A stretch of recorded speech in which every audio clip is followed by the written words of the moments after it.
You ever just hang around someone because you don't want to be alone? You don't even like the other person, but at least they're better than being alone with yourself. I feel like so many people are like that, especially now because of work. We had to quarantine ourselves for our safety and for others too, and obviously that's not a bad thing, but it isolated us in ways no one was prepared for. I noticed this before then too, but it's gotten worse. It's a dark place not having genuine friends dealing with toxic shit, especially when you don't care about it. I'm not an expert on this, but I have some experience with it.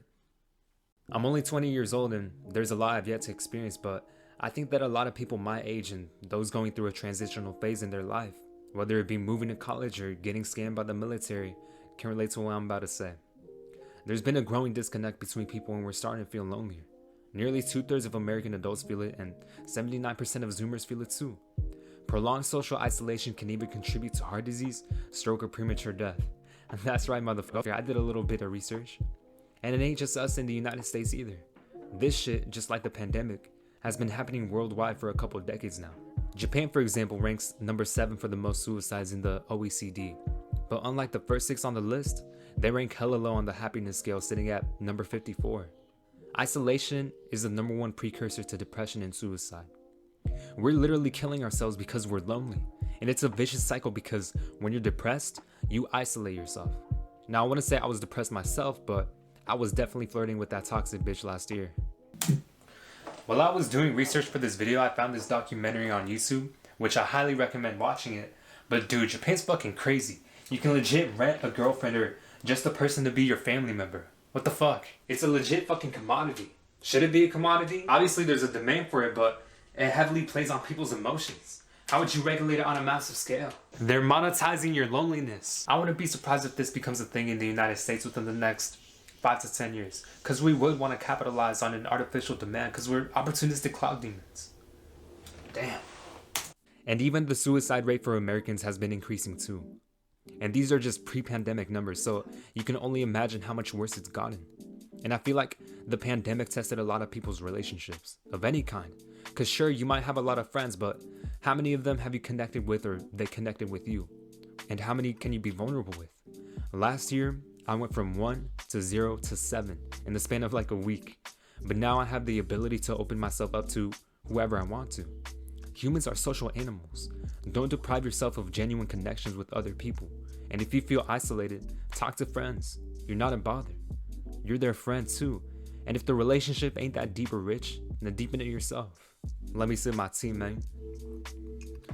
A reason why I was so adamant to opening myself up with other people in school was because I thought that they would come and go. Like, what's the point? They're not gonna be in my future. It's just a waste of time. But that way of thinking doesn't serve you. You're sabotaging potential relations with others because of that. And look, some people definitely come and go. But if they do that easily, there wasn't much potential to begin with. That's when you get into friends of convenience.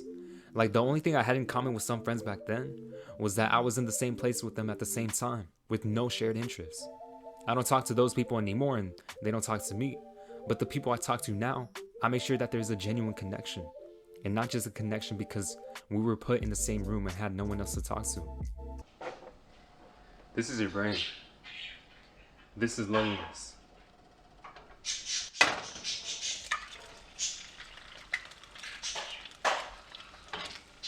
This is your brain on loneliness. Any questions? I ain't saying having moments of isolation is a bad thing. It's good to be alone from time to time to make sure you're still you. I wouldn't be making this video if it weren't for the fact that I spent quality time with myself. And it's better to be alone than be with someone you're with just because you don't want to be alone. And it's unfair to the other person too. Don't be a selfish little bitch because you're horny and lonely. You know who you are. I'd say in general I'm a pretty introspective person. I ain't always right, but I'm always down for a random ass deep conversation that hopefully goes in the right direction, you know? And this past year, I dove deeper into myself than ever before. But you gotta be careful because if you stare into the abyss long enough, it'll stare back at you. I won't get into specifics because I can make a whole nother video on it, but allowing yourself the space to just breathe is necessary to making a connection with someone else become stronger because you're grounded to yourself. You're not tugged into one direction or another because of whatever reason. And last year, I was tugged in every direction.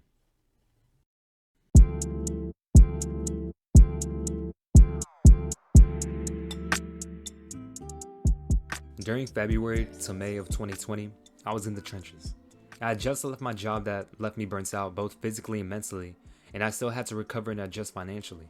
School, even though I dialed it back, was the hardest I'd ever experienced. I would study for 9 hours a day several times just to get by, which I know it's not a lot compared to some of y'all, but it's still an unhealthily excessive amount. So don't play the Pain Olympics, you fucking clowns. I was, for the first time, scared of failing a class, which blah blah blah, yeah, I'm a pussy, whatever, go fuck yourself. The girl I'd been with for almost 2 years at the time, the first person I've opened myself up to such an extent, gave up on our relationship. Now this ain't a sob story, so don't give me any brownie points, but to top it off, Lil was ramping up and I was following it since January 25th, and seeing it ramp up was scary and difficult to understand the potential ramifications if certain actions weren't taken and implemented by the government in time. All these factors weighed on top of me and I cracked under the pressure. But in cracking, I realized who I was prior to everything, prior to that fucked up relationship, and I remembered my dreams. I remembered the things that I wanted and who I wanted to accomplish them for myself and the people I care about, before I was surrounded by all the bullshit that life brings. I was alone for the first time in years, and it was what I needed because I became myself again. One of the biggest hurdles I had to face was being alone. Like I said before, my ex was the only person I allowed myself to open up to. I had close friends before, but she was the only one who truly knew me. But that turned into a long distance relationship and it became like a frail old man.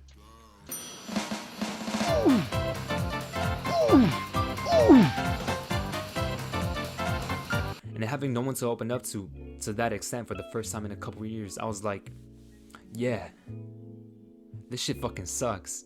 Alright, I'm gonna learn how to create deeper connections with people. And I figured that one of the best ways to do that is for you to be willing to open up. I wanted to be purposeful about how I let myself be more vulnerable and honest with people. And don't get me wrong, it's hella difficult because I lost that connection. I lost a part of me and I didn't want to get hurt again because looking back, I went through the same exact thing with another person years ago and went emotionally numb and became a robot. I had lost my hope, which I ain't trying to be dramatic, but it took me years to finally get back into it. And even then, I was cautious with who I allowed myself to get close to. I was cynical because I didn't want to get hurt again. It sounds cliche, but it's true. Being your true self is hard because if people don't like a contrived version of you, it's fine, you know, it's not really 100% you. But if someone doesn't like the real you, that's like hitting your head while riding a bike without a fake personality helmet on to keep you safe. But riding a bike without a helmet feels so much cooler. Though if you hit your head, that's just gonna hurt like a motherfucker. But I didn't want to live with that fear anymore. I know I'm gonna get hurt, but I'm gonna keep on getting up because to me, there's so much hope in that. I can see the light at the end of the tunnel and I want to reach it because I know that the light is the warmth that one needs to fight off the cold of the dark. That's why the red pill community exists in the first place. They got hurt and now wallow in their own self-pity. They stay in the echo chamber because it's easier than to let their walls be down for another person. It's easier to blame women for all their issues instead of looking at reality. I had to learn to be more honest with the world in order to truly experience it. Bars. In isolation, we're more prone to turn to things that make us escape reality. We turn to things for escapism rather than enhancement because of the loss of hope. I experienced this with playing video games last year where I'd be in my room playing while avoiding my responsibilities because I was overwhelmed. Addiction is anything we do or use compulsively to make ourselves feel better that has negative consequences. When we're not in an environment that fosters love and connection, we seek it in substances and negative behaviors. I've had friends that use drugs, alcohol, sex just to feel something. I know dudes that end up starving for prunes so much that that's all they chase instead of a bag. And others just go numb to life and flow through the motions. When we aren't isolated, or rather, when we have raw human connections, there's no need for cheap substances. There's no need to escape because the reality is clear and we only want to enhance what we have, and that's where I'm at now.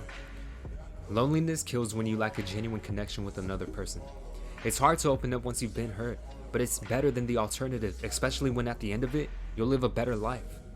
Luckily, I realized that before falling down the rabbit hole of substances and cheap pleasures because no matter how much of that shit you consume, no matter how much pussy or dick for the ladies out there you take in, it'll never fill that void. And if that's where you're at right now, it's okay, you'll get through it. I have, and I'm in the best place I've been mentally and emotionally in years. And I'm not just saying that to be petty because that's trivial to me. And I'm just some 20-year-old dude that likes to talk shit online, so there's no reason why you can't too. The opposite of addiction isn't sobriety. The opposite of addiction is connection. Now go make some real fucking friends.